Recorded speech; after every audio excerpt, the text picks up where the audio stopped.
হ্যাঁ, ভোটটা দিতে পারবো না, বহুত মানে খারাপ লাগছে, যাকেই দিই না কেন, সেটা আমাদের ব্যক্তিগত ব্যাপার। অসুবিধা তো হচ্ছে, অনেক বেশি অসুবিধা হচ্ছে। আমাদের দুবার হেয়ারিং হয়েছে, তারপরও আমাদের নামটা বাদ হয়ে গেছে।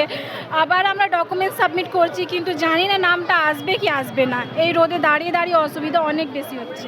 সেক্ষেত্রে এইবারে আপনারা ভোট দিতে পারবেন, সেক্ষেত্রে আপনাদের নিশ্চয়তা আছে?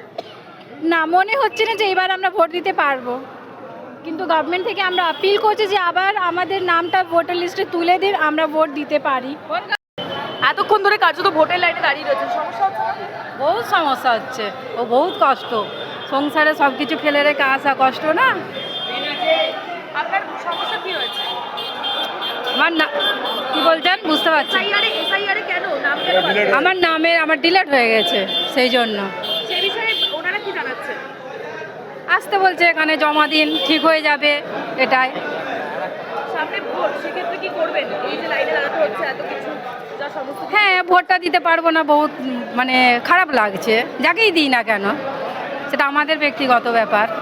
কিন্তু বহুত খারাপ, এত বছর দিয়ে এসছি, এবছর দিতে পারবো না, বহুত সমস্যা, মানে খারাপ লাগছে। আমরা ডিলেট ফর্মের জন্য লিস্ট জমা দেওয়ার জন্য দাঁড়িয়ে আছি। কিসের জন্য? আমাদের যে ডিলেট করা হয়েছে তার জন্য আমরা এখানে লাইনে, আবার পরবর্তীতে নাম ওঠার জন্য আমরা লাইন দিয়ে এখানে দাঁড়িয়ে আছি। সমস্যা হচ্ছে না? হ্যাঁ, সমস্যা, এই ভিড়ের মধ্যে সমস্যা তো হচ্ছেই।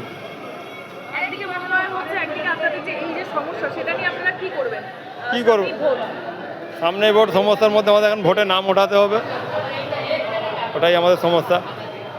আমরা যেহেতু ডিলেট করেছি, আমাদের পরবর্তীতে আবার যাতে নাম উঠুক তার জন্য অ্যাপ্লিকেশন জমা করছি আমরা। ভালো লাগছে না। হবে কি হবে না কি করে বলা যাবে? হ্যাঁ, হবে কি হবে না আমরা তো মানে চেষ্টা করছি। হ্যাঁ, এবারে হবে না হবে দেখো, এবারে এদের উপরে আছে।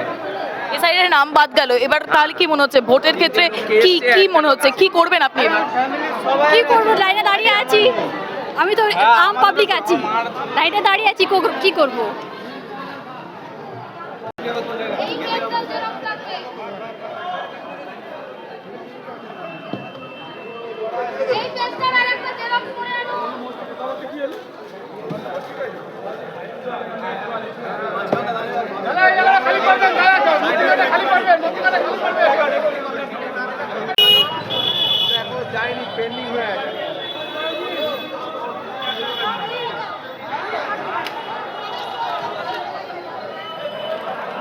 জান জানা একটু চেপে